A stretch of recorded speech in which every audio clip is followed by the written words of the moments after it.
sort of good things are you going to be emphasising to the players as they go into this next game? I think the intensity of our performance was fantastic. I think once we conceded that early try, we got back into the game. We didn't panic. We scored some cracking tries. The scores were good. The pressure from Ryan Lamb kicking his goals was good, and I thought some of our defence, throughout the whole 80 minutes stood out. So although it was a crushing way to lose, you haven't had to really pick the team up much this week. You must be still confident. Yeah, that's exactly right. I don't think we have had to pick them up.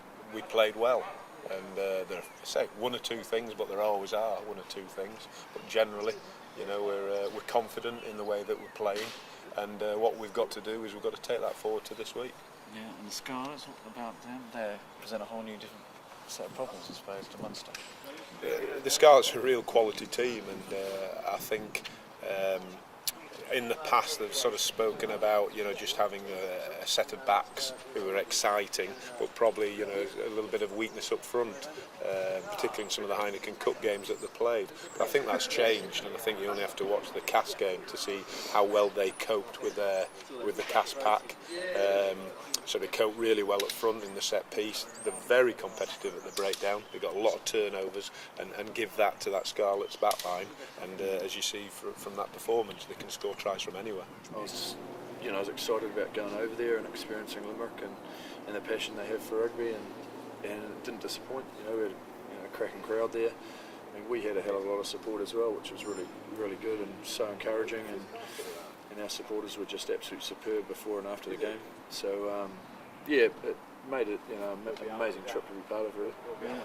And just going through those 41 phases before the drop goal, what was going through your mind? You think you just don't give away a penalty, don't you? Yeah, that was certainly going through my mind, and get up on my feet and keep tackling, and there's those basic things going through your head. But yeah, obviously discipline was certainly one of them, and then for a world-class player to do what he did, he just absolutely showed his class, running Angara by nailing that kick. Yeah, I mean, huge disappointment, but a very encouraging performance. Yeah, we put everything into the game and leading up to it, so we all gave a good account of ourselves, and as a team and as a club. As I've already mentioned, our supporters coming over, that was, they represented us really well, and it was just a great occasion that everyone was excited about, and obviously just to be picked was probably the only disappointment of the whole trip. And looking ahead to the Scarlets, I mean, does that sort of performance give you plenty of confidence against the Scarlets? Yeah, I think it should, but it also raises the massive challenge of rising to it again. And obviously we've had a short week leading into the game, only 6 days to recover, so that's been a big focus for the last couple of days, is recovering and getting our bodies right, and getting the minds on the next opponent, which is obviously the Scarlets, and strategising and working out how we're going to beat them. Dylan, how crushing was it to lose that way at Munster? Yeah, I just described it as frustrating, disappointing, heartbreaking. In terms of losses, I think I'd almost rank that up there with the Heineken Cup final. Yeah, going to a place so difficult to win, and it's got so much history about them winning there and teams losing, and us to come so close and come unstuck in the final play of the game's a bitter pill to swallow. Has it taken a while to go over that then this week?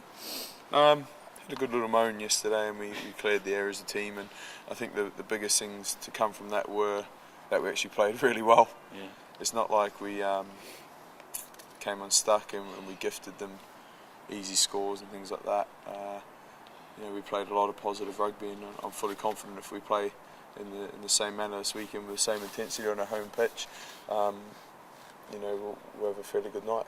I'm not that worried. The team's playing very well. There's competition for places.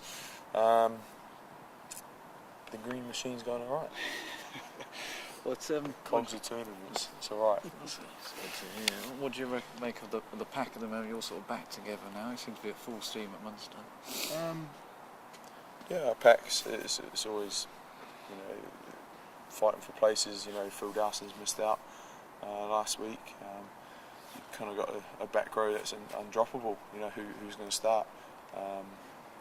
We've got quality in the second row as well. So No, the training's gone well this week, and like I said, it's been pretty full on because we've had quite a short turnaround as well. So there's still a few sore bodies, but fairly confident that come Friday, if we turn up with the same intensity that we had at the weekend, we'll have a good night. What do you expect from the Scarlets out on Friday night? Obviously, confrontational forward pack, similar to that of Cardiff last year.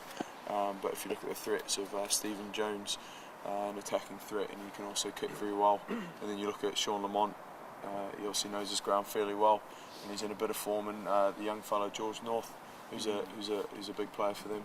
So they've got a bit of flair in the back line. So across the park, they're a good team.